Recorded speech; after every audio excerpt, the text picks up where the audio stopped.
putain, je me sens comme une petite fourmi perdue dans l'univers intergalactique. De décréter un couvre-feu. C'est joli ces souvenirs, ils sont complètement...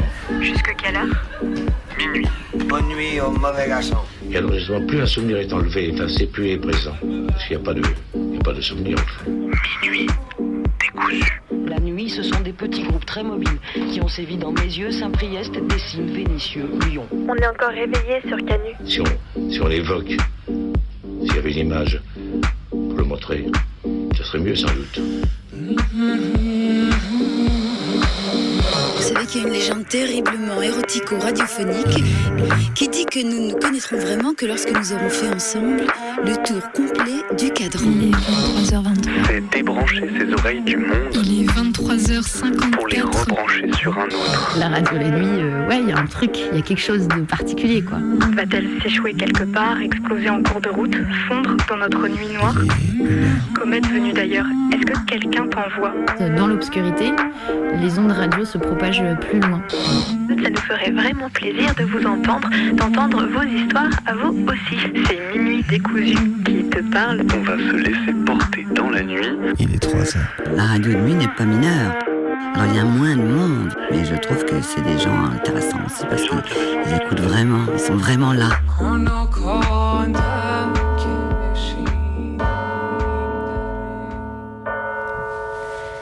Et il est 23h04 sur les ondes rebelles de Radio Canu et c'est le début de Minuit décousu pour ce soir.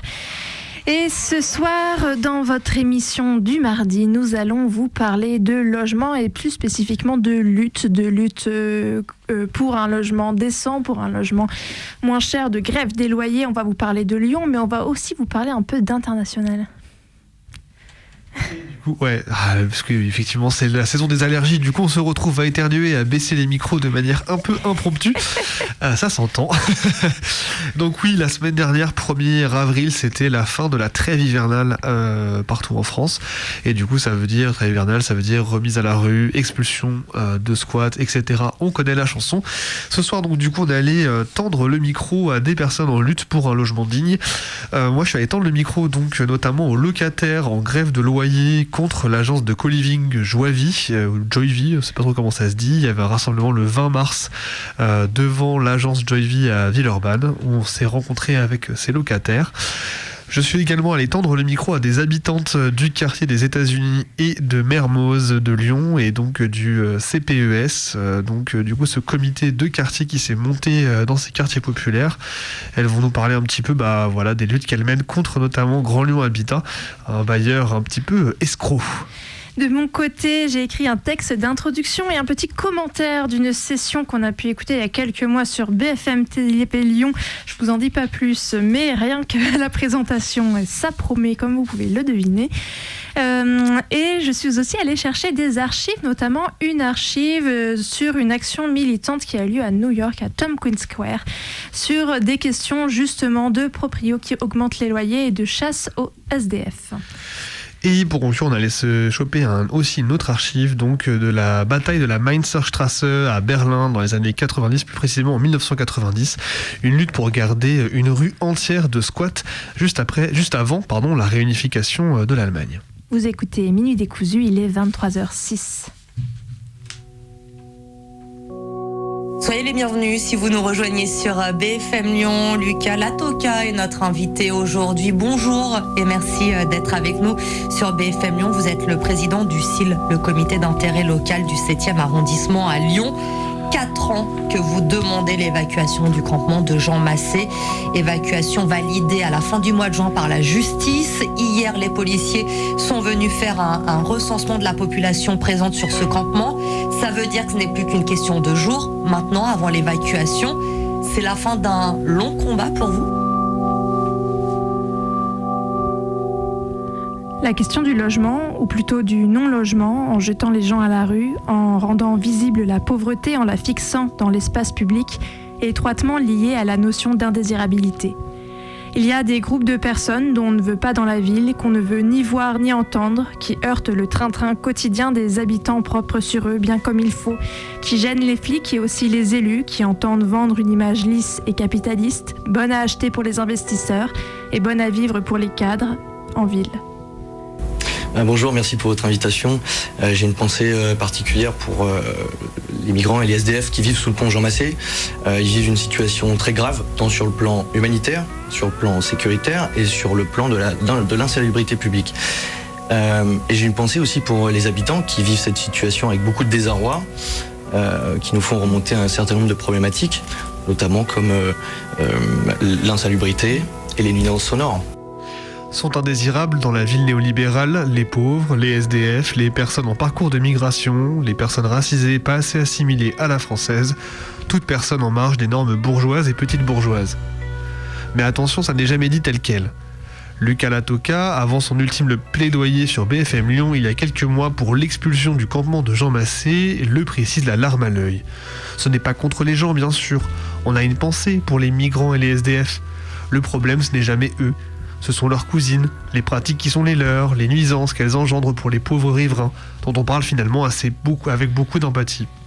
Insalubrité, nuisances sonores et insécurité sont le parfait triptyque pour construire l'indésirabilité des personnes qui dorment dans la rue et celles qui y sont trop visibles.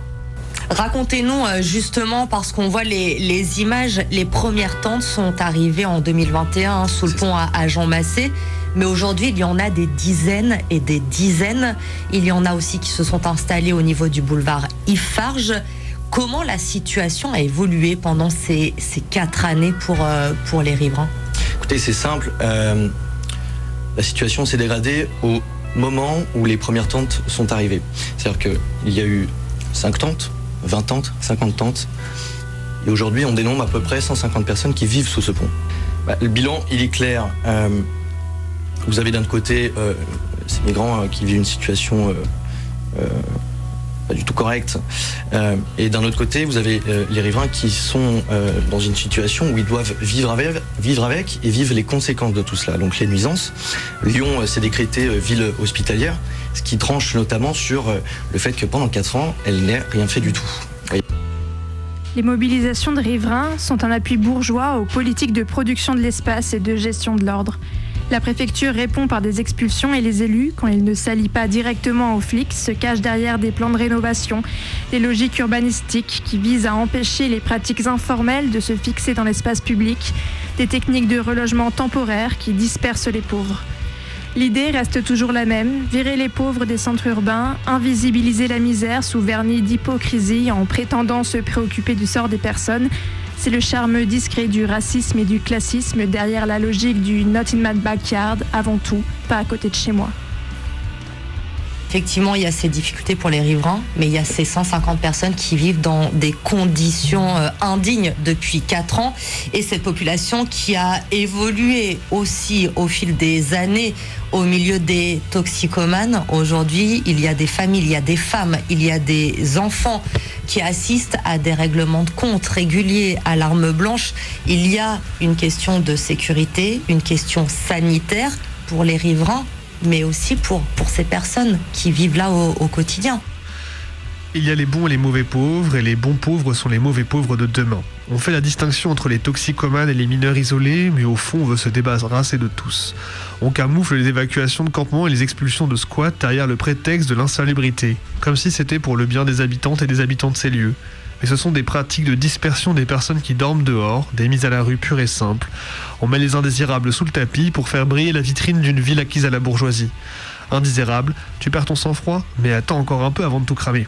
La Toka, on le sait, la situation à Jean Massé a atteint un niveau important aujourd'hui. Tout à fait. Mais la présence de sans-abri à Jean Massé, elle ne date pas d'il y a 4 ans. Donc là, les policiers vont venir, il va y avoir une évacuation. Mais pour combien de temps ? Est-ce que c'est une crainte que vous avez aujourd'hui ? Quelles sont vos demandes aussi aujourd'hui ? Si vous voulez, c'est une crainte qu'on a. Et nous, on essaye de militer pour des solutions déjà à court terme et à long terme. Et c'est quoi les solutions à long terme pour que les riverains n'aient pas à subir le bruit et l'odeur des campements en bas de chez eux, thème à la tête de l'indécence ? Parce que si on se débarrasse de celles qui ne peuvent pas payer, on exploite aussi allègrement celles qui peuvent payer un peu. La strate après celle de la rue, des campements et des squats, c'est celle des locataires harcelés auxquels on fait payer le prix fort des logements insalubres, dont on piétine des droits, dont on augmente le loyer. C'est celle de l'éviction des centres des personnes appartenant aux classes dominées, de la ségrégation spatiale et de la répression. De Lyon à Berlin, du quartier des États-Unis à Mermoz, à Tompkins Square, à New York, de la lutte contre l'agence de co-living Joyvie à celle de la Mainzer-Straße en 1990, la question du logement est logiquement au cœur des luttes, contre l'éviction des groupes de population désignés comme indésirables, contre les hausses de loyers, contre les habitats insalubres, contre la financiarisation du logement. Un capitalisme qui exclut, qui exploite, qui précarise et qui retire et met en péril ce droit que l'on revendique d'avoir un toit au-dessus de nos têtes.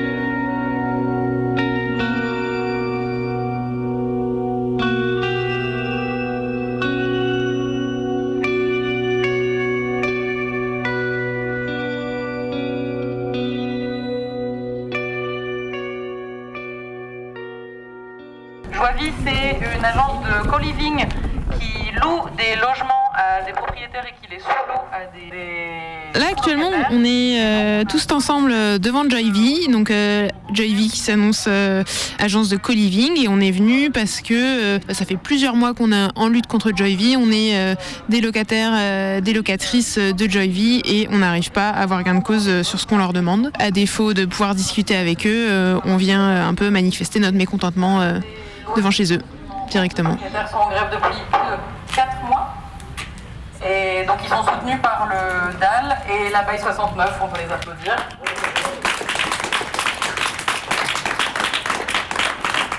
Le co-living, en fait, c'est un terme marketing qui s'inspire de pratiques aux États-Unis, qui cherche en fait à vendre une vision extrêmement libérale du logement. C'est-à-dire qu'en fait, on transforme le logement en service. On fait plus seulement vendre des services, tout le logement est un service. Mais en réalité, c'est aussi quelque chose qui n'existe pas. Il faut bien voir que c'est un produit marketing qui repose juridiquement sur absolument rien du tout. Concrètement, ça veut dire que les agences de co-living, leur modèle souvent, c'est d'être des locataires. Moi, je suis sous-locataire. Ils louent un appart non meublé, ils le meublent, ils le séparent en chambres et en différents baux, et ils se font un max de marge là-dessus. Et donc on vit avec des gens en coloc, sauf qu'on les connaît pas et on les choisit pas, d'où co-living quoi. N'importe quel propriétaire peut contacter une agence de co-living pour la mettre en gestion, enfin du coup en location, mais du coup en gestion de son logement. Et ça peut être même des très grands logements avec des fois 12 chambres, je crois qu'on a vu chez Okoro. Et par contre, ils les meublent Ikea au standard, ils appellent ça les standards Joyvie, donc c'est un meublage Airbnb classique quoi, en gros. Leur modèle, c'est la colocation. C'est-à-dire que tout logement qui est susceptible d'être une colocation est susceptible d'être un co-living. En gros, le moindre avantage qui peut être marchandisé va être utilisé. Si jamais il y a un jardin, on peut mettre en location le jardin, le faire louer beaucoup plus cher, alors que de base, en fait, juste on a un petit avantage. Si jamais on a un grand salon, en fait, on peut le transformer en home cinéma et donc valoriser ce home cinéma. Est-ce que les locataires l'ont demandé ? Non, mais si jamais ça rajoute un loyer, tant mieux quoi. Pour les agents. Donc chaque agence a un peu sa petite popote, mais le principe c'est vraiment la colocation auquel on marchandise le moindre avantage quoi. Ce que nous on dit, c'est que la particularité c'est qu'ils sont pas dans la légalité. C'est-à-dire qu'en fait, à partir du moment où on loue un logement et qu'on y habite 8 mois dans l'année, on est titulaire d'un bail classique. Les agences de co-living essayent d'inventer de nouvelles notions en fait se référant du bail civil, c'est-à-dire le bail initial qui existait sous le code de Napoléon, et donc qui est très peu protecteur. Mais en réalité, ça c'est vraiment une pure invention de leur part qui, nous, on estime est complètement illégale.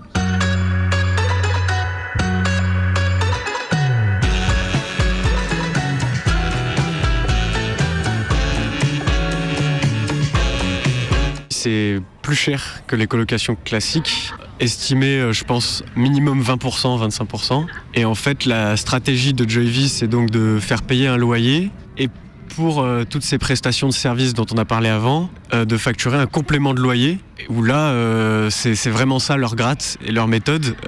Comme nous, par exemple, on a donc des meubles, la Wi-Fi, et que la loi sur le complément de loyer, elle est hyper floue, elle détaille pas du tout qu'est-ce qui peut être facturé. Ben voilà, on a proximité de commerce, enfin proximité métro, nanani. Moi, par exemple, mon bail, il est à 455 €. Ça, c'est le loyer plafonné, encadré par la métropole. Et j'ai 200 € de complément de loyer. Si les locataires parlent pas entre eux de leurs différents baux et de combien ils payent, ils le savent pas, mais j'ai l'impression qu'à chaque fois qu'un nouveau sous-locataire arrive, ils montent les prix. Étant par exemple arrivé un peu plus tôt que mes autres colocataires, on peut avoir jusqu'à au moins, je dirais 70 € de différence quand même, ce qui est pas négligeable. Ce qu'ils font aussi, c'est que quand ils n'arrivent pas à louer une chambre, ils font des promos. Et il y a une des locataires qui était venue à une des réunions qui nous expliquait qu'ils avaient monté une chambre hyper chère et à force de faire des promos, la personne qui finalement a pris la chambre payait presque moitié de loyer comparé aux autres locataires, quoi. Donc c'est assez bizarre parce que du coup tu vis avec des gens dans un même espace mais en payant pas les mêmes prix. Une chambre de 10 mètres carrés, elle peut être louée 400 € pour une personne seule et Joyvie propose des offres pour y habiter à 2 avec 200 € de plus, c'est-à-dire à 600 € pour la chambre. Donc c'est la même chambre. On a un loyer qui est différent selon l'usage. Alors normalement on rappelle que la loi c'est interdiction d'augmenter le loyer entre 2 locataires, qu'on soit seul ou en couple, ça ne regarde pas notre propriétaire. Mais Joyvie a essayé de nous argumenter que c'était un calcul de charge, un calcul qui basait sur pas grand chose parce qu'ils sont pas en mesure de savoir combien de charges on va payer avant qu'on y habite. Il y a un truc qu'il faut aussi, c'est que quand il y a un locataire qui part d'une chambre, et la chambre elle va changer de prix. Alors bon, en théorie soumis à la loi 89 c'est pas légal. Ce qu'on se rend compte, c'est que en fonction des périodes de l'année, les loyers peuvent un peu varier. Et puis il y a un truc qu'il faut aussi, c'est des petites réductions, genre prends ta chambre pendant 6 mois, tu as une réduction de 20% et au bout de 6 mois, tu vas payer ton loyer complet, un peu comme avec un abonnement téléphonique, quoi. Il y a vraiment ce truc de logement qui rend hyper solitaire. Parce que en fait t'as une chambre, t'as pas d'espace commun parce qu'en général le salon il est transformé en chambre et du coup tu te retrouves juste avec un appart où il y a un couloir, une cuisine. La cuisine dans toutes les colocs c'est le lieu sensible où il faut que ce soit clean, où en fait c'est l'endroit où il y a du bordel parce que c'est hyper sollicité tout le temps et du coup c'est plus un lieu de tension dans une coloc qu'un lieu hyper convivial comme un salon. Et du coup dans un appart où le seul lieu commun c'est la cuisine, en fait les gens ils restent dans leur chambre et ils sont hyper isolés, il n'y a pas de vie de coloc en plus du fait que tu connais pas tes colocataires. En fait toute la coloc te sursollicite à rester enfermé dans ta piole que tu payes une fortune. Un truc qu'on n'a pas mentionné, c'est que ils vont pas faire de sélection des locataires. En fait ils appliquent le principe du premier arrivé premier servi. En pratique ce que ça fait, c'est que avec le contexte de crise du logement, c'est de plus en plus dur de trouver une colocation lorsqu'on n'a pas de garant français. Donc en fait, le public qu'ils vont beaucoup attirer, c'est des étudiants en Erasmus, des jeunes actifs qui ont une mission d'un an ou ce genre de trucs-là, qui sont pas forcément ni lyonnais ou pas français. Et donc en fait, ils vont pas forcément connaître leurs droits. Donc de nouveau, on est sur un truc où ils essayent de créer du flou qui en fait n'est que de la poudre aux yeux, de manière à brouiller les locataires. Mais de nouveau, ils sont complètement hors des clous. C'est juste que c'est compliqué de leur dire et c'est long de leur dire. Et c'est pour ça qu'en fait, en attendant, on se mobilise, on continue de se mobiliser. Et on espère qu'on n'en arrivera pas là, quoi.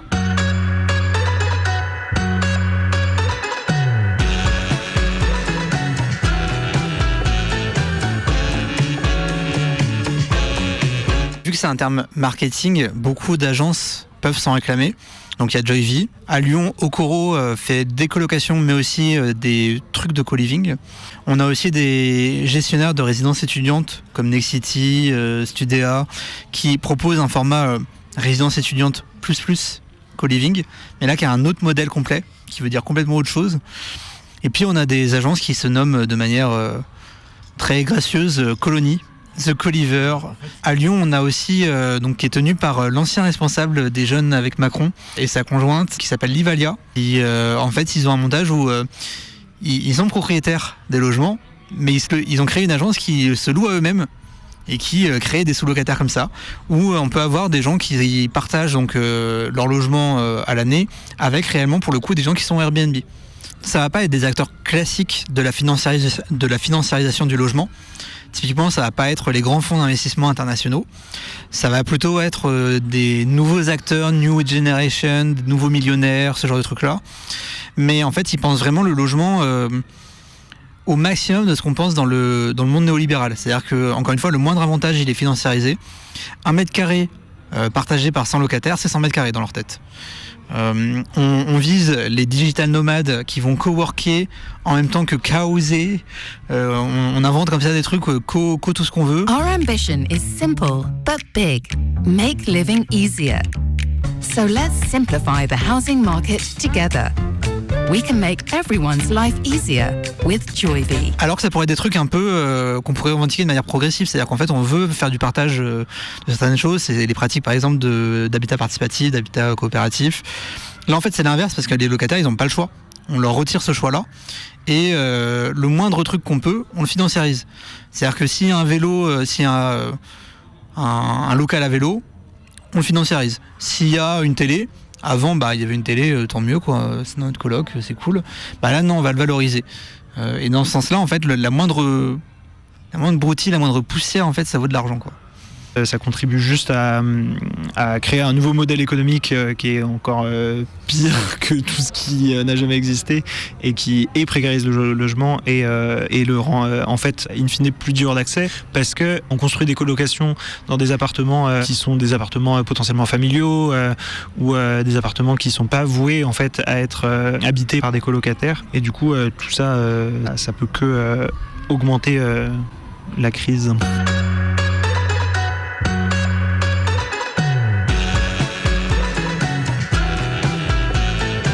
Nous, l'origine de comment ça a commencé, c'est qu'on a été mis en contact avec d'autres locataires. On s'est dit qu'il y avait un truc à faire. Donc, quand notre dernier locataire est arrivé dans la coloc, lui, il a refusé. Mais en fait, raconte ça, toi. Il y avait un conflit depuis plusieurs mois, mais qui n'était pas politisé, qui était un conflit sur l'état de l'appartement. Faire un état des lieux assez cata, avec un peu, voilà, en fait, pas cata, aléatoire. Parce que je pense vraiment qu'ils sont plus incompétents que malveillants. Et donc, du coup, j'ai pas voulu payer sans que je signe un bon état des lieux, qu'ils ont mis encore 2 ou 3 mois à le faire. Donc j'ai pas payé pendant 2 ou 3 mois. Autour de ça, on a commencé à organiser des réunions avec le DAL, avec la Baille 69. Et on a aussi commencé à faire du porte-à-porte pour aller rencontrer les autres sous-locataires parce qu'ils sont relativement faciles à trouver vu qu'on a tous le même nom sur la sonnette. Donc dès qu'on a les adresses, on peut aller les trouver. Ensuite, on a rencontré donc pendant le porte-à-porte quelques personnes motivées dont une petite poignée de personnes très motivées qui se sont dit ouais, c'est moi aussi je les déteste et je vais aussi arrêter de payer. On a fait un envahissement aussi une fois pour exiger un rendez-vous qu'ils ont accepté parce qu'ils connaissent pas le mot rapport de force, donc ils connaissent pas même la notion de rapport de force, donc pour l'instant ils sont là, oui venez si vous voulez venir. Ils prennent très peu de responsabilités, donc ils brassent beaucoup de vent en fait pendant ces rendez-vous-là. Donc ce rendez-vous en question n'a rien donné, donc depuis on continue la grève, on continue les porte-à-porte. Là on fait un rassemblement aujourd'hui, on essaye aussi de faire beaucoup de médiatisation parce que très peu de gens connaissent le co-living, alors que ça concerne au moins, je pense que sans me mouiller, je peux dire 1000 logements à Lyon, mais c'est probablement beaucoup plus.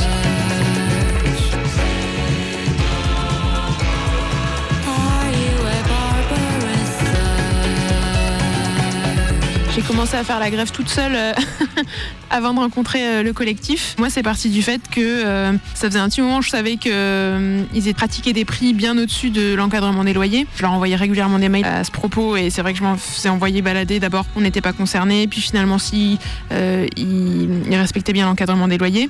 Et puis à un moment donné, ils me répondaient plus du tout. Et du coup, j'ai vite compris que, en fait, les seuls liens que j'avais avec Joyvi, c'était les mails qu'ils m'envoyaient de relance de loyer. Bonjour, sauf erreur de notre part, nous n'avons pas reçu votre loyer du mois. Et ce mail automatique revenait régulièrement et c'était la seule réponse que j'avais. Donc je me suis dit, en fait, si j'arrête de payer mon loyer, ils continueront à m'envoyer des mails. Et c'est comme ça que j'ai commencé. Ça n'avait pas pour projet forcément seul comme ça de durer longtemps, mais c'est à ce moment-là que j'ai rencontré aussi tout le collectif et que j'ai vu que j'étais pas la seule. Donc je me suis dit, en fait, on va continuer et on va être plusieurs à le faire et peut-être qu'ils nous écouteront. En fait, c'est ça, c'est que quand on fait du porte-à-porte, on se rend compte que beaucoup de locataires de Joyvi quand même font des grèves de loyer un peu sur un coup de tête de 1 mois, un peu en mode ils me répondent plus, ça me saoule, j'arrête. Et c'est à ce moment-là que Joyvi les retrouve. Nous, en tant qu'association, on a invité les locataires à faire tous les recours qu'on pouvait, mais un peu c'est ce qu'on disait tout à l'heure, c'est que les recours c'est long. On a une réponse au bout d'1 an et demi, 2 ans, et pendant ce temps-là, en fait, on continue de payer un loyer trop cher, on continue d'avoir aucune réponse ou des réponses bizarres dans des boucles de mail bizarres. Et donc, en fait, les locataires, souvent, ils n'utilisent même pas les recours entre guillemets classiques parce que c'est un peu du mépris, quoi. C'est-à-dire qu'ils se vendent comme des sauveurs de la crise du logement, qu'ils offrent du logement depuis leur cheval blanc. Mais en fait, ils répondent pas aux locataires sur des demandes vraiment très simples de « j'ai fait un état des lieux d'entrée, j'ai trouvé 6 souris derrière mon frigo, c'est quand même pas normal de l'avoir payé 600 € cet état des lieux d'entrée, quoi ». Et en fait, quand les locataires étaient seuls, ils font ça 1 mois, 2 mois, et après ils arrêtent parce que c'est compliqué. Mais là, ce qui a pas mal marché, c'est que vous êtes quand même au moins 5, et en vrai, derrière, on est soutenu par une vingtaine de locataires quand même, au moins. Donc la revendication principale, bien sûr, c'est que nos baux de sous-location soient requalifiés en baux de location pour avoir le statut de locataire et tous les droits qui lui sont inhérents. Également, on souhaite connaître l'identité des propriétaires des lieux et le contrat signé entre eux et les intermédiaires agences de co-living. On veut également choisir, donc comme ils proposent une offre de services avec de nombreux services et qu'on est obligé de prendre la totalité de ces services dans un loyer exorbitant, on aimerait à minima pouvoir choisir quel service on veut prendre ou pas. On aimerait également avoir la possibilité de choisir les gens avec qui on vit, donc de soumettre un dossier quand un locataire part de notre maison, etc. On aimerait connaître les charges, puisque c'est eux qui ont les contrats de charge et qu'on n'a pas du tout de transparence là-dessus, donc connaître les charges et pouvoir les prendre à notre nom si on le souhaite. Et oui, bien sûr, le complément de loyer abusif, c'est non. Et le remboursement des trop perçus, bien sûr, on veut contester le complément de loyer abusif et qui rembourse nos trop perçus, éventuellement nos mois grévés.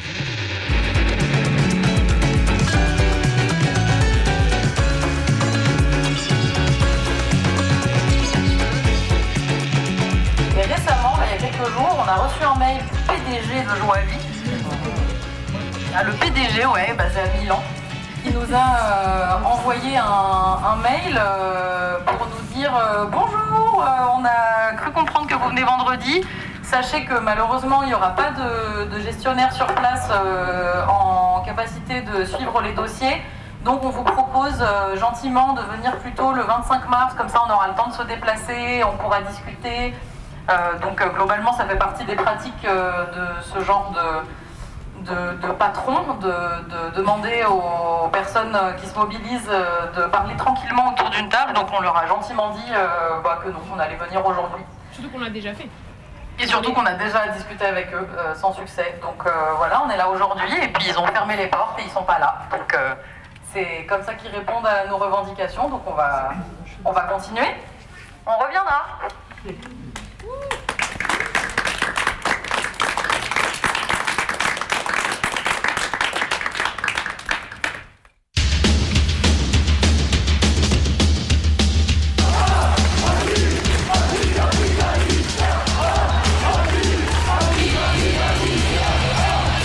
La montée de la contestation des jeunes en Allemagne. Depuis la fin de la guerre, il est difficile de se loger.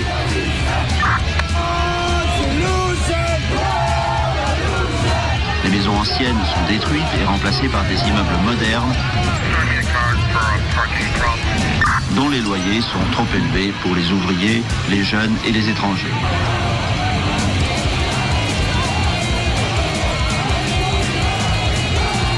Une centaine de flics blessés par jets de pierre, bouteilles et pétards et 86 arrestations. C'est le bilan que dressent les forces de l'ordre à la fin de la manif de la journée du 9 juillet 2016 à Berlin, où 3500 personnes sont venues défendre coûte que coûte le squat le plus célèbre de la ville, le Rieger 94. La manifestation la plus violente des 5 dernières années, commentera alors l'un des commissaires. En effet, y a-t-il en Europe continentale un lieu plus emblématique des transformations de l'espace par la gentrification que Berlin ? En tout état de cause, c'est aussi le lieu où se sont développées les formes les plus avancées et les plus abouties de résistance à la transformation urbaine ces 40 dernières années. En 2016, pourtant, la gentrification a quasiment gagné à Berlin. Sur les quelques immeubles encore occupés dans la ville, on est alors loin des plusieurs centaines de bâtiments squattés entre la fin des années 70 et les années 90, sorte d'âge d'or à l'allemande du mouvement des squats.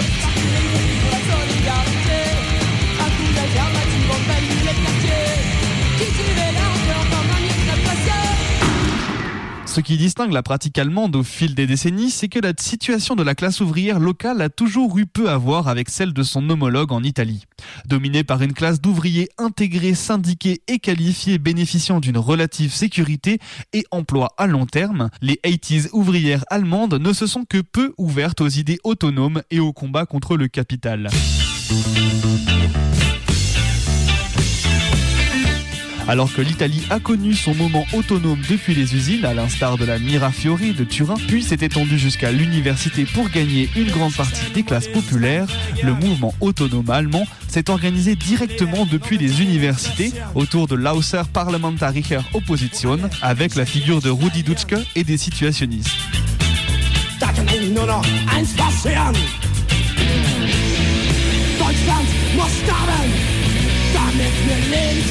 L'autonomie se vit non comme séparatisme de production, mais séparatisme de vie, en ouvrant peu à peu des lieux au cœur de la ville qui se privatisent petit à petit au tournant des années 70, d'abord comme des colocations contre-culturelles légales qui évoluent rapidement en combat urbain plus empreint d'illégalisme. La crise du logement à Berlin a conduit des organisations gauchistes à mettre au point des occupations d'immeubles insalubres, vidés de leurs occupants avant démolition.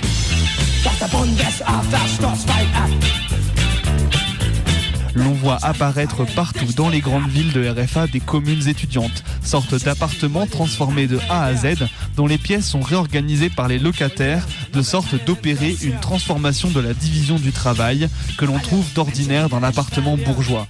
Généralement, les étudiantes qui y logent s'organisent autour d'une ou deux grandes pièces transformées en dortoirs, lieux de travail ou bibliothèques, autour desquelles s'organise la vie du lieu, telle que la très médiatique Kommune 1 de Berlin. On est un groupe de 14 personnes, 13 adultes et une enfant. À peu près la moitié sont étudiants et la moitié travaillent. Cette réorganisation spatiale de l'habitat ne change pour autant rien à la répartition genrée des tâches et leur légalité les coupe de tout rapprochement avec une véritable base populaire. Il faut attendre une radicalisation parallèle du mouvement autonome et du capitalisme urbain pour voir émerger une forme de contre-urbanisme, plus organisé dans sa défense face à la police, avec ce qu'elles appelaient des groupes de nettoyage chargés de les protéger contre les forces de l'ordre à Francfort et à Hambourg notamment. C'est donc dans la deuxième partie des années 70 et particulièrement à partir de l'automne allemand de 77 que le squat devient l'élément fondamental de la grammaire autonome allemande que l'on connaît. À mesure que de plus en plus de personnes sont confrontées à la violence extrême des transformations urbaines en cours. Partout en République fédérale allemande, les squats se développent. Fortes des différents déguerpissements qu'elles ont pu connaître précédemment, les occupations d'immeubles entiers essaiment par la technique dite de la campagne coordonnée. Investir simultanément de nombreux bâtiments afin de saturer la pression policière.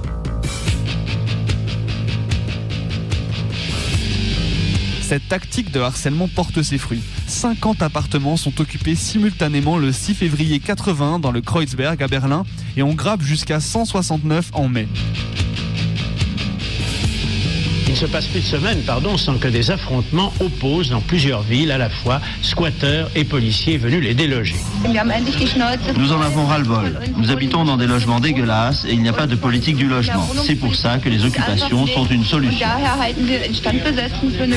Novembre 89. Aujourd'hui, hier soir, 19h09 en tout cas, heure de la première ouverture du mur de Berlin. Les promoteurs, les spéculateurs veulent nous chasser de nos ateliers. Ce sont des exploiteurs. Ils veulent nous nuire pour mieux s'enrichir. Hier, par exemple, c'était à Nuremberg. Les violences qui accompagnent les occupations d'immeubles par des groupes gauchistes inquiètent les autorités. La police affronte des groupes de jeunes qui manifestent en faveur des occupations d'immeubles ou qui se préparent à en occuper. Des jeunes gens qui occupaient des maisons vides et qui ont été brutalement délogés par la police mardi dernier. Actuellement, près de 100 bâtiments sont illégalement aux mains de groupes de jeunes qui ont commencé à les rénover et qui n'ont pas du tout l'intention d'en partir. Les occupants se plaignent d'être à la fin d'un rêve. Les policiers répondent qu'en ce qui les concerne, ils ne défendraient jamais l'un de leurs rêves à coups de pavé ou par des moyens illégaux. À la chute du mur en 89, toute la transformation urbaine est rebattue sur la table et une véritable mine d'or urbaine s'ouvre au mouvement autonome avec les bâtiments abandonnés à l'est. C'est près de 200 bâtiments qui sont occupés dans les quartiers de Prenzlauer Berg, Mitte, Friedrichshain ou Lichtenberg à Berlin-Est. L'un des plus importants, une rue quasi entière, Mainzer Straße, attire punk, squatteuses, personnes LGBTQ autonomes.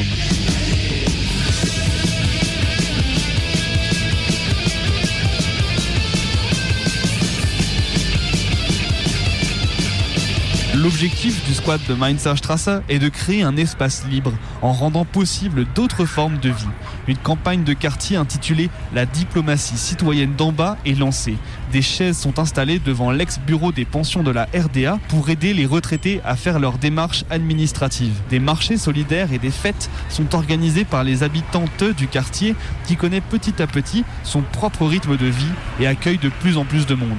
Le squat de la rue se développe comme le centre névralgique du monde militant est-berlinois. De nombreux collectifs y voient le jour, à l'instar des associations LGBTQ restées célèbres comme la Teutenhaus ou encore la Maison des femmes à Nantes.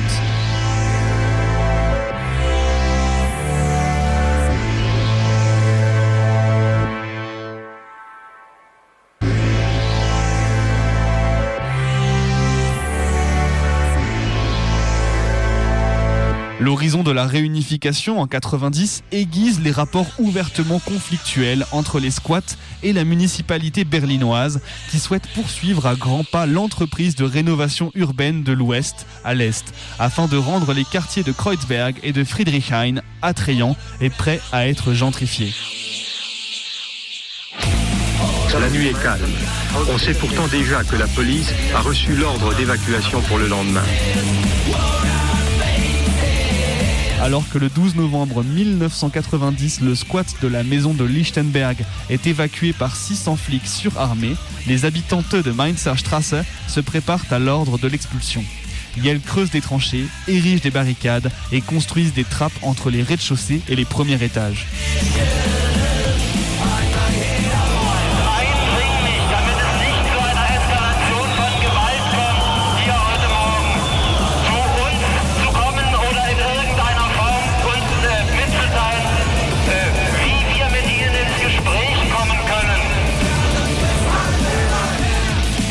Du 12 au 14 novembre, un combat de rue féroce s'engage entre les habitantes et les presque 4000 flics mobilisés pour déguerpir la rue.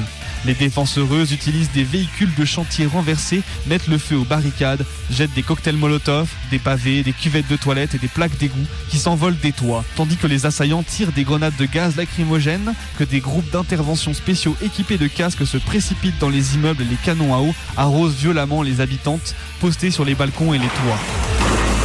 Non, mais avec l'apparition de la police à l'extérieur, les premiers pavés sont arrachés. La bataille commence. Les matraques ne font pas de quartier.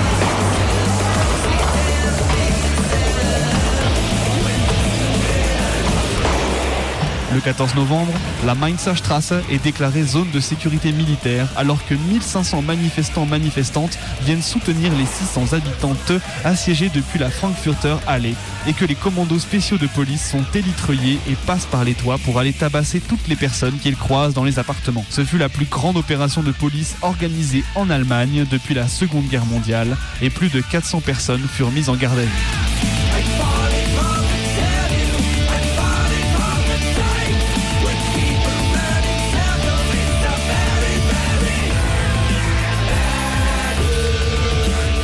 La solidarité a été effective après les expulsions. Les habitantes de la Mainzer Straße ont pu se réfugier dans d'autres bâtiments. La plupart ont rejoint un bâtiment occupé à Reichenbergstraße dans le quartier de Kreuzberg. Et beaucoup ont rejoint le légendaire Köpi à Mitte. Et je dois avouer que parler de tout ça m'a rendu un peu nostalgique.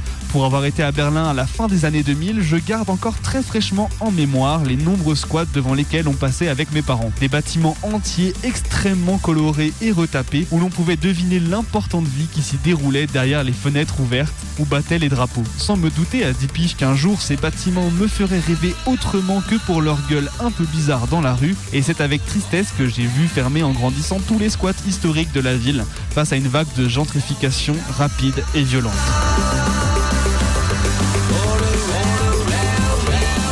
Ceci dit, des actions défensives comme celle de 2016 sont non seulement encore d'actualité et donnent du baume au cœur, mais sont à reproduire partout où c'est nécessaire afin de protéger nos lieux de vie. Un 1er mai dont les policiers de Berlin-Ouest se souviendront, hélas. 322 d'entre eux ont été blessés hier au cours d'une bagarre, une gigantesque bagarre avec les autonomes. Masqués, vêtus de noir, les autonomes défilent vers le quartier chaud de Kreuzberg.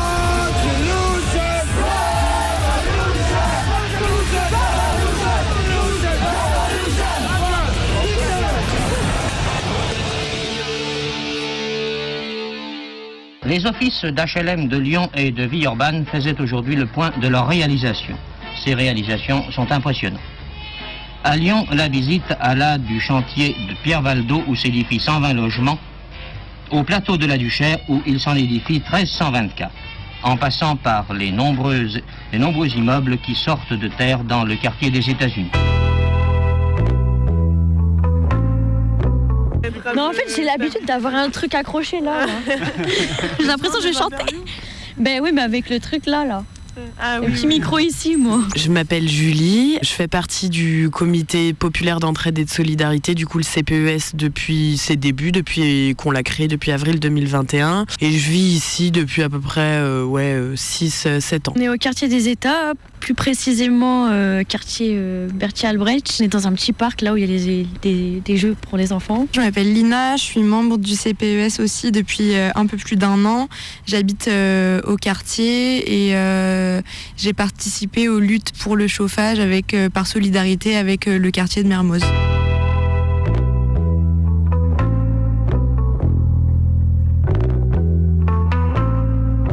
En fait, dans nos logements, vu que ça fait des années que ça existe, il y a des choses qui sont usées, on va dire. Là, j'ai eu un problème il y a 2 jours. J'ai constaté il y a 2 jours que en fait, ça coulait du plafond, mais du tuyau. Ouais, mais ça coulait jaune en fait. Donc je pense que je sais pas d'où ça vient. Et quand l'habitant, en fait, je les ai appelés, je leur ai prévenu. Ils m'ont dit oui, mais tant que ça recoule pas, on peut rien faire, machin. Sauf que en fait, ça m'a tout dégueulassé. Le rideau, la tapisserie, tout. Et j'ai beau laver, ça part pas. Donc, en fait, ils ont dit, il faut attendre que ça refuit pour savoir d'où vient le problème. Sauf que je vais pas attendre, en fait. C'est soit ils me disent oui, on va venir alors qu'ils viennent pas, ou soit rappeler pour savoir si le problème est résolu. Mais en fait, ils vont pas chercher à se déplacer pour voir ce qui se passe et tout. Par exemple, pour l'ascenseur, en fait, ils ont dit c'est pas leur problème. En gros, il y a un numéro spécial SOS Ascenseur, donc je les ai appelés. J'aurais dit à Grand L'Habitat que j'ai déjà appelé SOS Ascenseur que tous les mois c'est le même problème. Donc en fait il faudrait ils voient en détail en fait dans l'ascenseur ce qui va pas, s'il y a une pièce à changer, s'il y a quelque chose à faire. Et en fait ils font pas. À la coupure de chauffage, moi j'en ai eu là il y a quelques jours parce qu'il y a un souci là dans le 8e. Du coup le soir ça fait que on caillait. Je mettais des pulls carrément. Soit je mettais 2 pantalons, pas des pantalons mais 2 pyjamas ou je mettais une veste en plus. C'était pas possible. Dormir comme ça là dans le froid, c'est pas possible. J'ai même mes animaux que, pour vous dire, même s'ils ont des poils, c'est des chats, ils allaient sous la couette. J'avais mon oiseau qui n'a plus de plumes malheureusement. Je savais pas comment faire pour l'aider, pour pas qu'il ait froid. Oui, en fait, je sais que dans la cuisine et dans le salon, en fait, l'air, elle passe en dessous. Donc, je pense qu'il doit avoir un problème. Donc, ça fait que l'air, elle passe. Même si on ferme les volets et qu'on ferme bien la fenêtre, ça passe.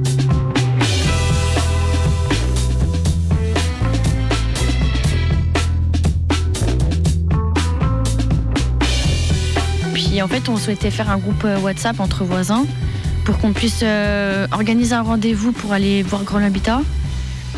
Mais bon, après, il faut que ça se fasse, quoi, parce que si tout le monde ne joue pas le jeu, malheureusement, le Grand L'Habitat, ils vont pas prendre ça au sérieux. Donc après, c'est à voir avec les voisins. Là, en fait, j'ai une voisine du 10e étage qui est là depuis à peu près 1 an, à peu près. Et là, elle m'a dit qu'elle allait partir. Elle supporte plus les problèmes d'isolation parce qu'on entend tous les voisins parler. J'entends la télé des voisins, j'entends tout le monde. En fait, on a l'impression d'être chez les gens. C'est horrible. Et puis aussi le problème que notre allée n'est pas souvent lavée. Les escaliers du 10 au premier, au rez-de-chaussée. Et en fait, ils attendent que ce soit nous qui appellent pour qu'en fait ils organisent une société. Là, ils sont venus, mais ils n'ont pas fait grand-chose, quoi. C'était quand même ça. Peut-être un manque d'activité dans le quartier. Peut-être que là, les jeunes, on s'ennuie trop. En fait, il n'y a pas grand-chose. Il n'y a pas assez d'activités gratuites pour les jeunes de notre âge. Ça serait bien qu'ils organisent quelque chose dans les quartiers, une fête entre voisins. Dans les autres quartiers, ça se fait. Ici, ça se fait pas. C'est un quartier à l'abandon, je trouve. Déjà, la grande majorité des logements sont gérés par Grand Lyon Habitat. Du coup, Aliado aussi, mais majoritairement Grand Lyon Habitat.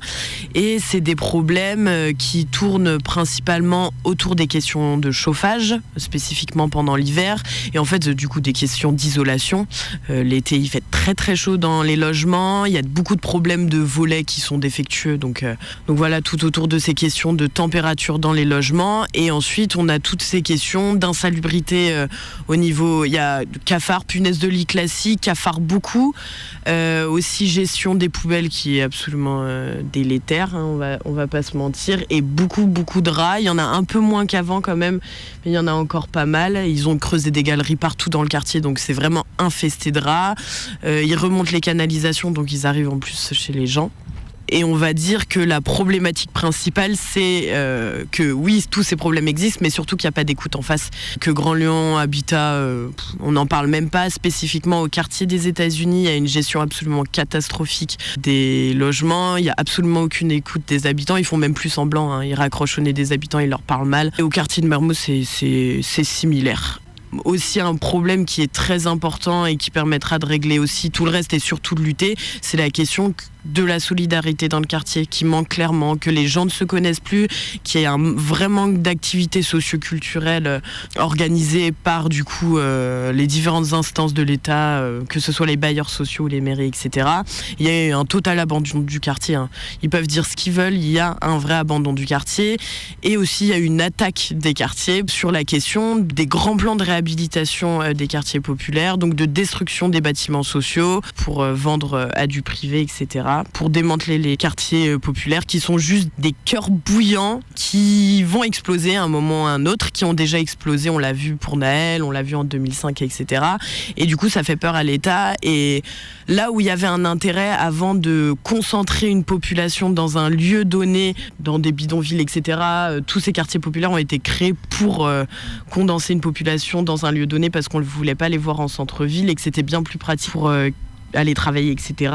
Aujourd'hui, c'est des vraies poudrières. Et ça, l'État en a conscience et l'État veut totalement détruire ces quartiers. Donc, voilà, les 3 problèmes principaux, c'est le démantèlement des quartiers, le manque de solidarité et les problèmes d'abandon de ces quartiers-là qui sont liés du coup aux 2 autres problèmes en fait. Alors il y a un gros plan qui est en train d'être lancé, qui est sur 10 ans, il s'appelle le plan Cap sur les États, qui est un projet assez flou pour l'instant, en tout cas pour les gens qui habitent dans ce quartier. Pour la mairie c'est très très clair, c'est juste qu'ils veulent pas en parler, mais qui est un plan de totalement restructuration du quartier, de réorganisation du quartier. Et on voit déjà les premières avancées, déjà il y a eu des pistes cyclables, mais ça, il y a eu aussi des nouveaux commerces qui commencent à apparaître, des trucs un peu vrac et tout, des trucs de bobo. C'est du programme de Doucet.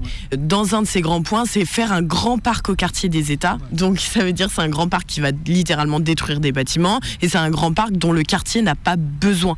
Il a besoin de logements sociaux, il a besoin qu'on rénove ses logements. Donc il existe déjà et à Mermoz, il est bien plus avancé, bien plus abouti. Et on voit vraiment, le quartier de Mermoz est un quartier qui souffre. Enfin, on le sent, on l'a pas senti de la même façon aux États, mais il y a vraiment ce truc de... En fait, tout le monde est parti. Il n'y a plus rien, c'est vide, le marché est vide. Ça aussi, ils attaquent beaucoup les marchés.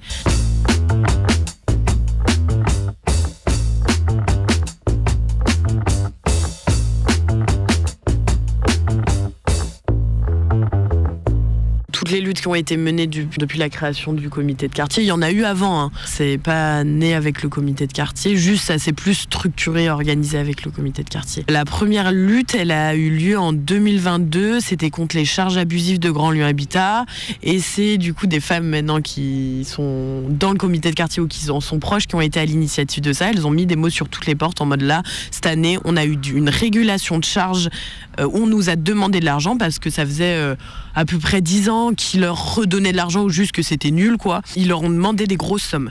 Donc ça allait de 100 à 500 euros à peu près, mais la moyenne c'était entre 100 et 200 euros. La plupart des habitants, ils avaient ça. Du coup, ça a bien bougé. Il y a eu entre 60 et 80 habitants qui sont rassemblés à l'antenne de Grand Lyon Habitat du quartier des États. Et là, du coup, juste, on a fait un groupe WhatsApp, on s'est organisé, on a fait des réunions sur comment on allait mener la lutte. Ensuite, on s'est rendu à la mairie. Et le maire s'en rappellera, j'espère qu'il écoutera cette émission, mais Monsieur Berzane a été humilié.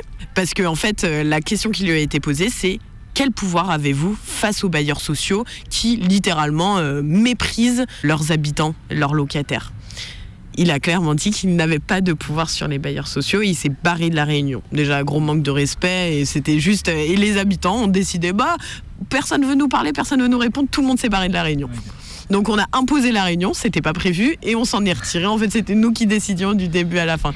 Donc ça a été un événement assez marquant qui a juste concrétisé la formation du comité de quartier. Et après, les luttes, c'est comme ça, de toute manière. C'est comme ça, du coup, je fais une vague avec ma main. Mais il y a des hauts et des bas, il y a des gros pics de lutte très intenses qui permettent de rallier les gens autour de l'organisation du comité de quartier. Et il y a des baisses un peu où il y a du coup plus d'activités socio-culturelles qui sont organisées, quoi. Du coup, à Mermoz, il y a eu une grosse lutte cet hiver parce que y a des grosses problématiques de logement aussi à Mermoz.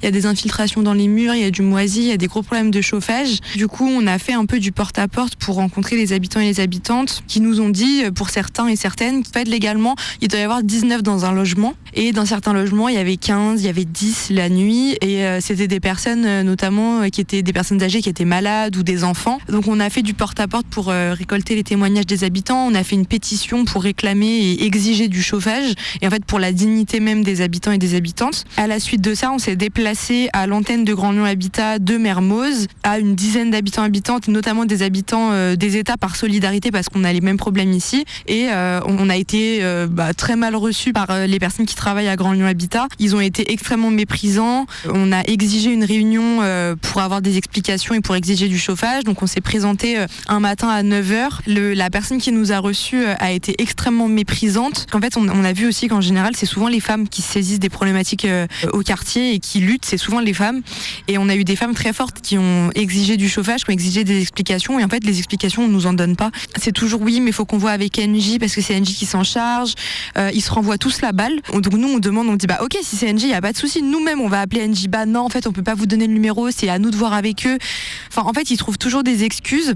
Suite à ça, on a exigé une réunion le lendemain, donc tous déplacés le lendemain à Grand Lyon Habitat pour cette réunion. À ce moment-là, ils ont refusé l'accès à la réunion aux membres du CPES. Ils nous détestent en fait, parce qu'on met le doigt sur les problématiques du quartier et ils aiment pas ça. Ils nous disent que oui, il y a eu des pannes, que c'est des problèmes de chauffe-eau, etc. Mais ces problèmes-là, on les a tous les ans.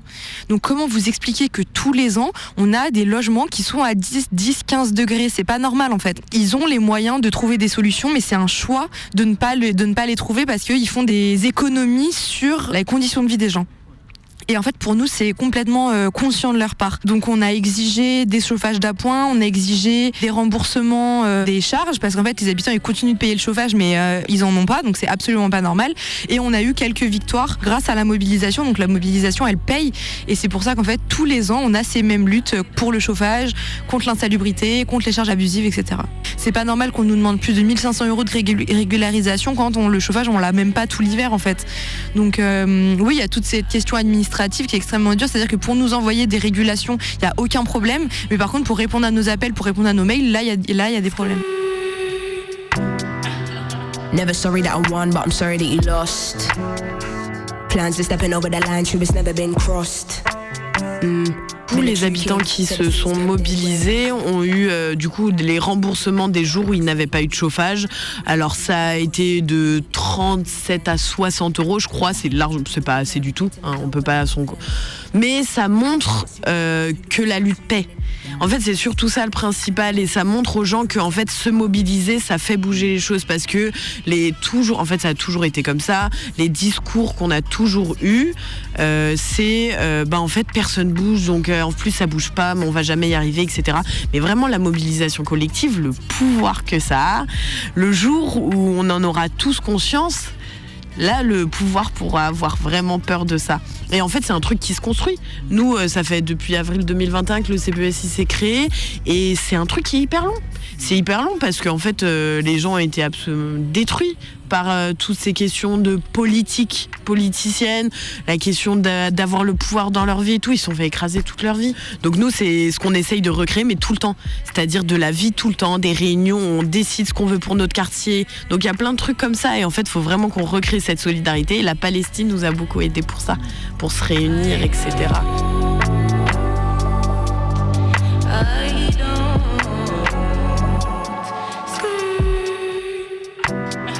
Juste petit point aussi, gros problème aux États en ce moment qui s'intensifie, c'est la présence policière. Il y a beaucoup de jeunes qui sont fait harceler par la police plus intensément qu'avant. Et là, actuellement, Mohamed, il me disait qu'ils ont gazé la brasserie. Là, ils sont en train de choper tout le monde. Du coup, on passera juste après. Ils ont gazé la brasserie. C'est du harcèlement. À chaque fois que je passe devant la brasserie des États, il y a les flics tout le temps. Et... Exactement, ouais. Et apparemment, ils ont mis tout le monde à terre et tout. Ils ont gazé. Mais en fait, ça va avec les plans de réhabilitation.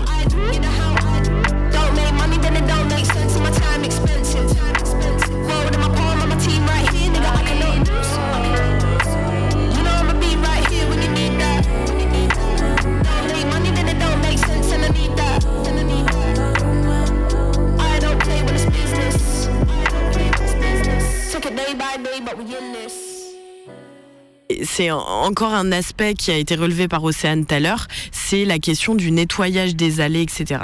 C'est lié à un truc hyper important qui est, ils ont enlevé tous les gardiens d'immeubles. Tous les gardiens d'immeubles, ils les ont dégagés.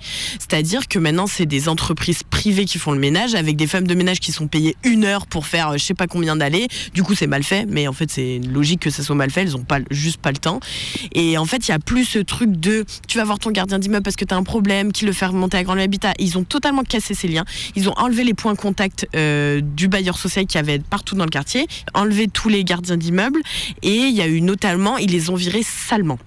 Ils les ont virés salement, mais à travers des trucs, tu te dis, Grand Lyon Habitat, c'est une mafia. Et là, je pense du coup à une lutte qui a été menée aussi par le CPES, une lutte qui a été menée avec Rachid. Rachid, c'est un gardien d'immeuble de l'immeuble qui est rue Ludovic Arachard. Et un jour, il y a eu une descente de flics dans cet immeuble où les flics sont arrivés, l'ont réveillé très tôt le matin, à 6h du matin. Il n'était pas encore en fonction du coup. Ils l'ont réveillé, ils lui ont dit « Ouais, file-nous les clés des caves ». Il était sous panique, il voyait les jeunes à terre qu'il connaissait, et il a dit « Non, moi j'ai pas les clés des caves ». Mais juste, déjà, il n'était pas en fonction, il n'avait pas encore pris son travail et tout, enfin bref, et puis le matin, juste, il avait la tête dans le chou. Et machin, et une fois que Grand Lyon Habitat arrive sur les lieux, il dit, si Rachid a les clés, il les donne les clés, du coup, pour avoir accès aux caves. Parce qu'il voulait fouiller dans les caves, les keufs.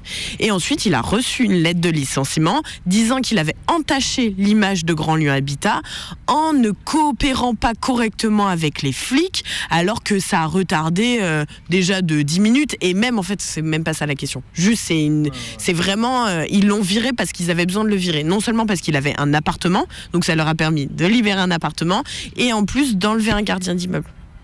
Voilà, ils ont fait des techniques de mafieux avec 2 autres gardiens où ils les ont accusés de sous-louer des appartements à Mermoz, enfin partout dans le quartier.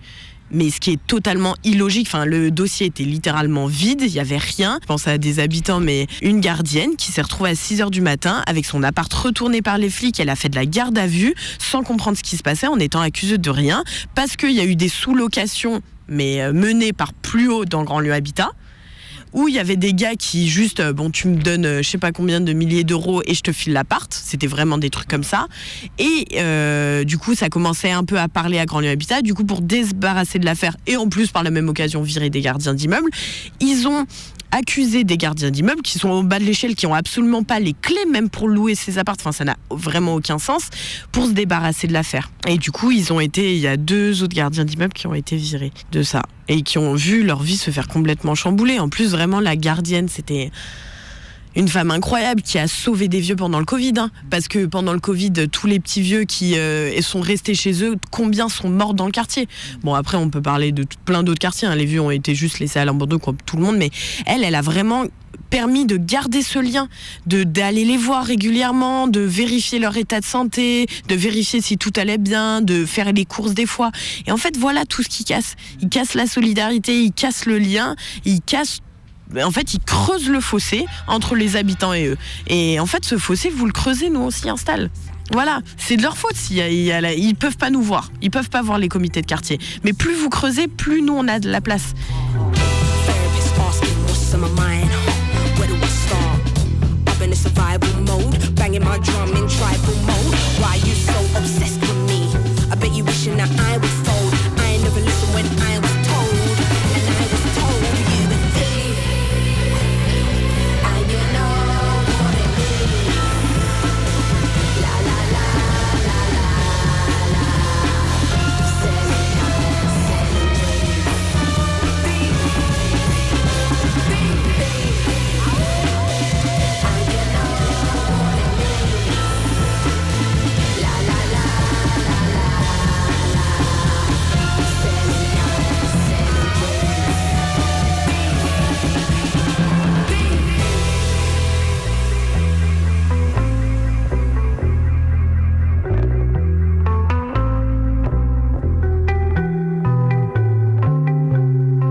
York Post targeting homeless people for the past month. It's been their obsession.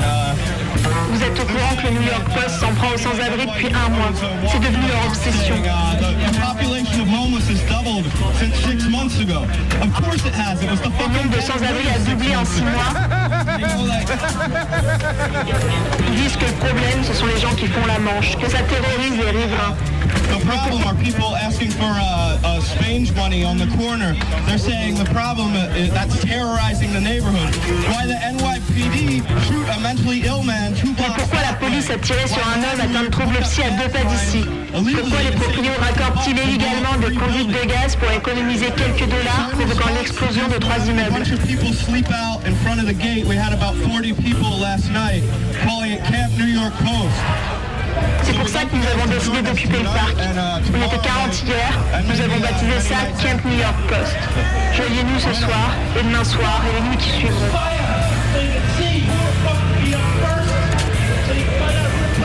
Comme ça, vous verrez qui frappe en premier, qui nous met en prison, qui a claqué la porte, qui va essayer de fermer cette putain de porte. On a des droits, on doit se battre pour ces droits. Qu'est-ce qu'ils vont faire? Tuer les putains de sans-abri? Qu'est-ce qu'ils vont faire d'eux? Ils ne leur donnent pas de logement. Qu'est-ce qu'ils vont faire? Les affamer, les chasser, les jeter à la rivière? Qu'est-ce que vous allez faire des sans-abri, bordel, d'accord? Alors vous me dites que vous installez ça ici pour surveiller les sans-abri, pourquoi? Fuck you! Alright? Fuck you! We have rights! We gotta fight for those rights! This isn't a joke anymore, ladies and gentlemen. It's no fucking joke, alright? This is real move to take away our rights. To call it the homeless. What are they gonna do? Kill the fucking homeless? Alors vous me dites que vous installez ça ici pour surveiller les sans-abri, pourquoi? Les tabasser plus facilement? Pour pouvoir les tuer plus facilement? Pour pouvoir les pousser plus facilement dans la rivière? Pourquoi au lieu de surveiller les sans-abri, vous ne leur trouveriez pas de logement? Pourquoi vous ne mettez pas dans des logements, bande d'enfoirés de flics? So you can more easily beat them, so you can more easily kill them, so you can more easily push them into the river. Why the fuck are you here to watch the homeless? Why don't instead of watching the fucking homeless, you get them homes? Why don't you put them in homes, you motherfuckers? Motherfucking pigs. Fuck you. Fuck you. Thank you very much. Yeah. Ladies and gentlemen.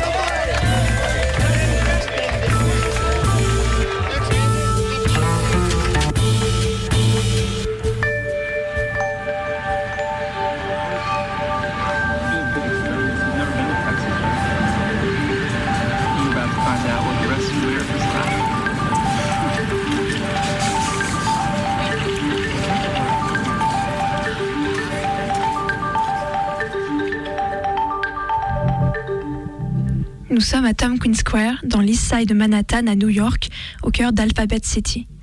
Un rassemblement, un concert gratuit en plein air, 2-3 keufs un peu en retrait, et derrière le micro, quelques militants qui se relaient, vagues réminiscences de foules qui ont désormais déserté le parc, voire même le quartier. Malgré tous leurs efforts, les personnes présentes en ce mois d'août 2015 ne parviennent pas à raviver les luttes qui ont marqué le parc en 100 ans d'histoire.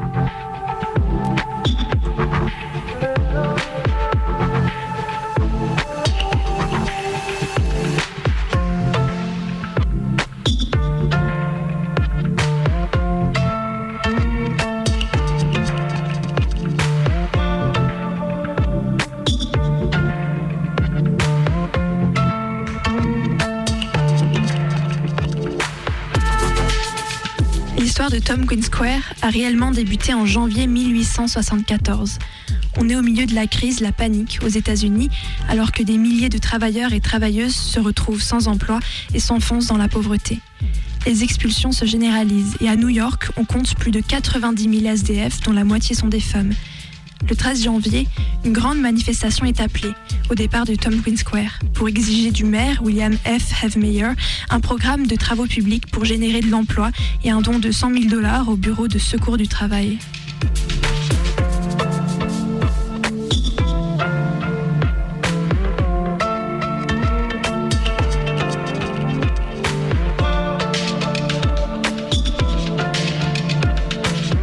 Le 13 janvier 1874, plus de 7000 travailleurs et travailleuses se rendent à Tompkins Square. La veille, sans réellement en avertir les manifestants-manifestantes, le ministère des Parcs, sur demande de la police, a révoqué l'autorisation de rassemblement. Ce 13 janvier 1874, 1600 policiers entourent Tompkins Square. Peu après, 10h du matin, ils entrent dans le parc et commencent à disperser la foule. Samuel Gompers, leader du Labor Union, décrira l'événement dans les termes suivants.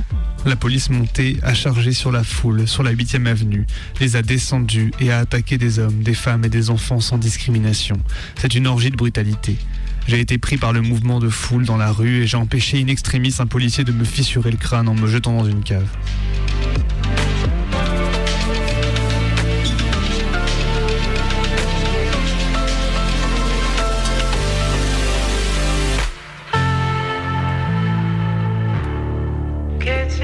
L'histoire de Tompkins Square ne s'arrête pas là. Dans les années 60, le parc sera le noyau des manifestations contre la guerre du Vietnam. Mais il est aujourd'hui surtout connu pour les émeutes qui y naîtront 20 ans plus tard.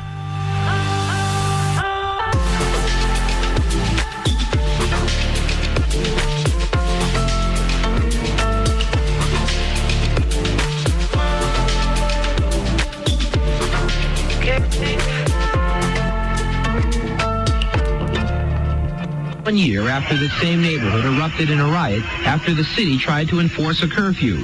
That night, police and squatters battled each other for 4 hours. An amateur videotape captured police hiding their badges or removing them to prevent identification. When it was all over, hundreds were left bloodied and battered, and only a handful of officers were reprimanded.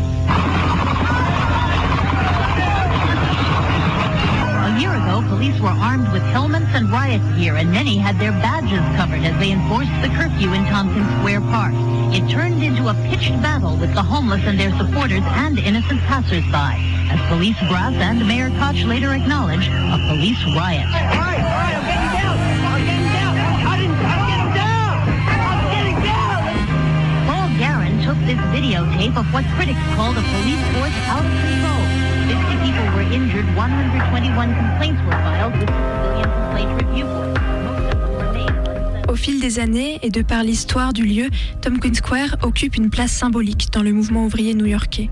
En 1988, le parc est le lieu de rassemblement informel de nombreux jeunes sans-abri, ce qui n'est pas au goût des nouveaux résidents du quartier qui s'embourgeoisent doucement. Au travers de plusieurs associations, collectifs, ces derniers insistent pour qu'un couvre-feu soit imposé. Dès le 11 juillet 1988, la police du 9e arrondissement, sous les coups d'1h du matin, confine les sans-abri dans le cadran sud du parc, puis les expulse.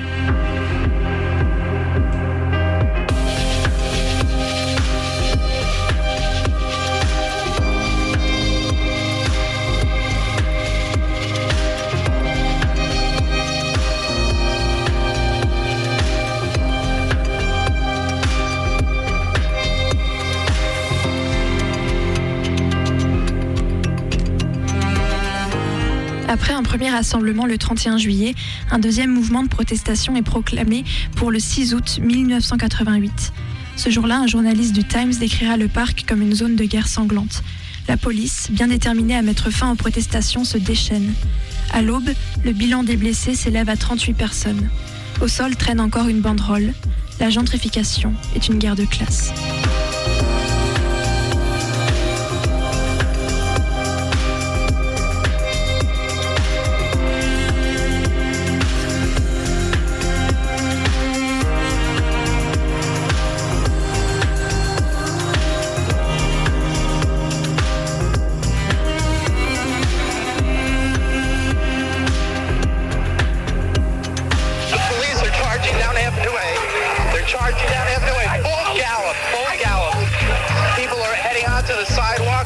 Sidewalks as the police head up Avenue A on horseback.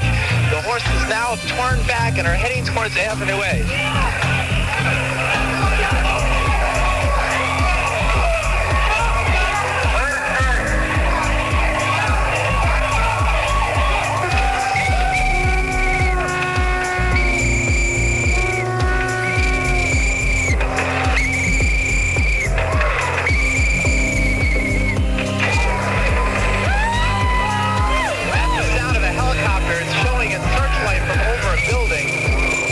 Onto 8th Street.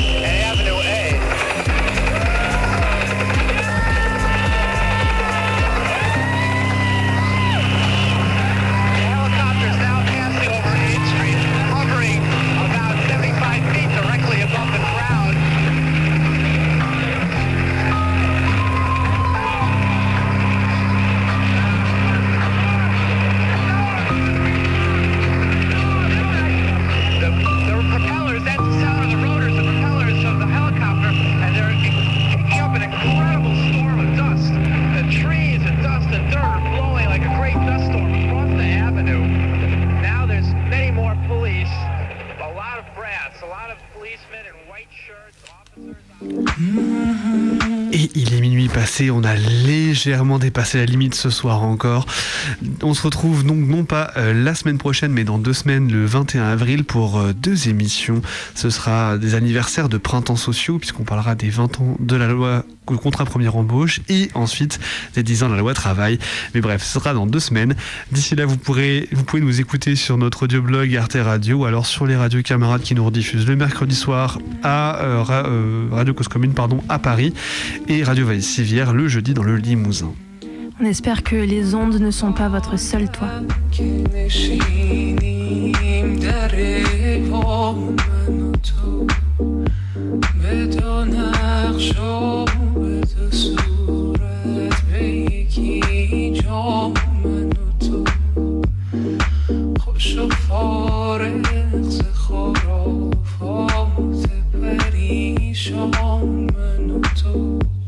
من و تو بی